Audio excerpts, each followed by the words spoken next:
talk us through the progression, vision, and the process of, being conscious of the authority that God has given you and how to use that authority to ensure that you ultimately succeed as one that has been approved of God. So let's start with vision. Vision must be clear before building can begin. You must understand what it is that God wants to do through you. It must be clear. And to someone this morning, that is the takeoff point. What exactly is it that God wants to achieve in your life through you? Because God does not sponsor confusion. It's got to be clear. Write the vision. The Bible says, make it plain upon the tables. Make it clear what it is you want to achieve, that he that readeth it might run. All right? Make it plain. Make it clear. Make it easy to understand. Make it easy to measure, to determine. Several years ago, when I met my wife and I told her that I wanted us to spend the rest of our life together as husband and wife, I sold her a vision of the kind of family that, I believe God wants us to raise, the kind of family that God wants us to have. I had a vision then. I don't think there's anything we're experiencing now that deviates from the kind of picture that God painted. And I see young men these days, they're trying to get married, and I ask them, what's your vision for your marriage? And they don't even have anything to say. So why are you surprised where you are? If there's no clarity, if you don't know where you're going, any road will take you there. Do you get what I'm trying to say? To say I want to get married is not sufficient. Oh, I just want companionship. It's not sufficient. What exactly is it that you see about this family? What kind of family does God want to raise through you? How will you know that you have that kind of family? Praise God. Vision must be clear before building can begin. Is it a skyscraper? Is it a duplex? Is it an apartment? Is it a warehouse? Praise God. You can't just call it a building. Is your marriage a skyscraper? Is it a duplex? Is it a warehouse? Is it a shopping mall? Or like we say in Nigeria, ultra modern. Everything is ultra modern. You go to some villages, some cities, you see one, they just knock block and cement together. See, ultra modern shopping mall. Is it ultra modern? What you want to build?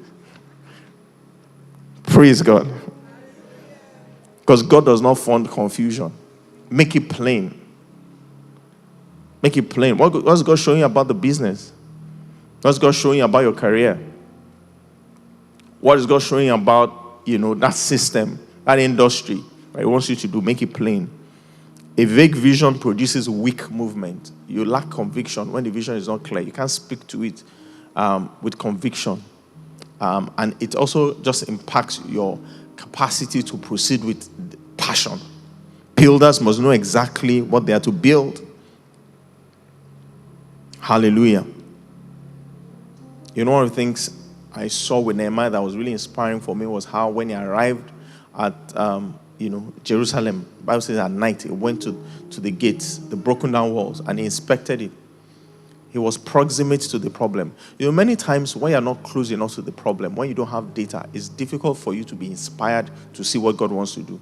You want God to use you to solve a problem. You're starting a business. You don't even know what's going on in the industry. You don't even have data. You don't have information to help you see why and how your organization should be different. The reason why you need to scale. What the mission of that business should be. Because you got to understand the space, the problem you want to solve. If you don't understand the problem you want to solve, it's hard for you to have a vision that is plain. Your vision will just be, let me make money. And money is not a vision. Money is supposed to be, profit is supposed to be consequence. The effect of the problem you are solving, giving you opportunity to do more. Money is a resource. It's not an end in itself. So you can't start a business and the vision is money. You can't start a business and the vision is growth.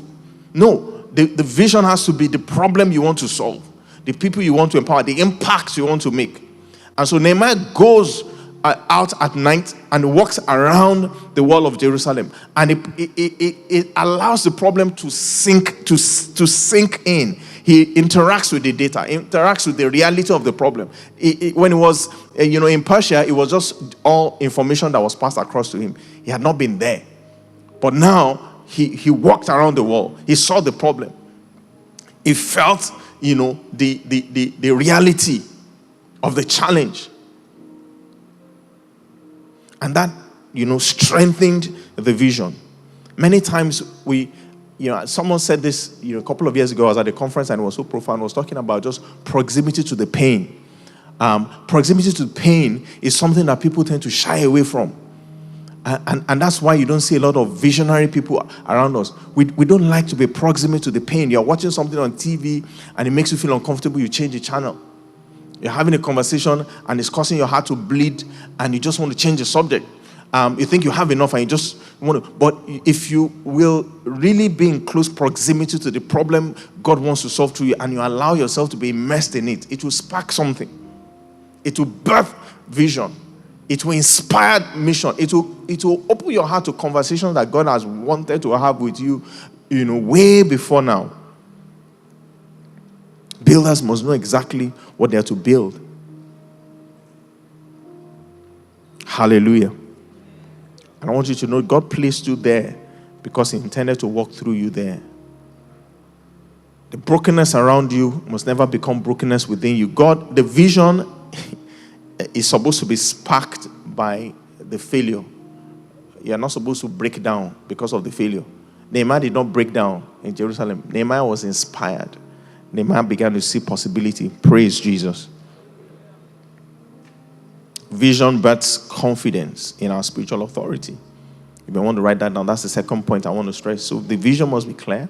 But two is the vision births confidence in our spiritual authority. When the vision, has been imprinted in our hearts, there is a confidence that comes with that God has sent me as an answer to this problem. Look at the way Nehemiah spoke to. Can somebody fix my sound? Look at the way Nehemiah spoke to the king. Give me 2 letters. Give me 2 letters. And the letters Nehemiah received, just paved the way for him. And even though some of his detractors were frustrated, they could not stop the process. Hallelujah.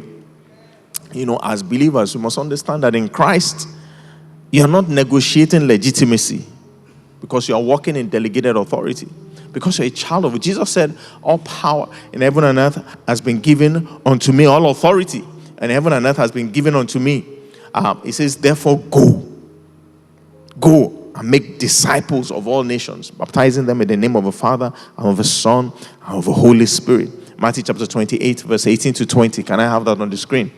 And he says something really profound at the end. He says, teaching them to observe all things that I've commanded you. And lo, I am with you always. I've not only given you the authority, I am backing you always, even to the end of the age. What a joy to know that we have this kind of divine backing. All authority has been given to me, and I delegate that authority to you. Go and represent me. Go and do my bidding. I'm saying to someone this morning, you have what is even more powerful than the equivalent of the letter that the king wrote to Nehemiah. You can imagine the confidence which Nehemiah was navigating. The most powerful king on earth at the time had given him letters to the governors. And once these guys saw the letters, they just had to align. And so I can imagine how this guy's Nehemiah just, was moving. And then there was a letter to the guy that was in charge of the forest as well. You're going to give me all the timber I need to do this construction. Well, you don't have a choice. The most powerful king on earth has issued an instruction. And the funny part of it, the king did not stop there. Can I have verse 9? Verse 9. Just in case somebody's head was not correct. It says, then I went to the governors of the region beyond the river and gave them the king's letters. Now, it says, now the king had sent captains of the army and horsemen with him. In case the letter will not do it.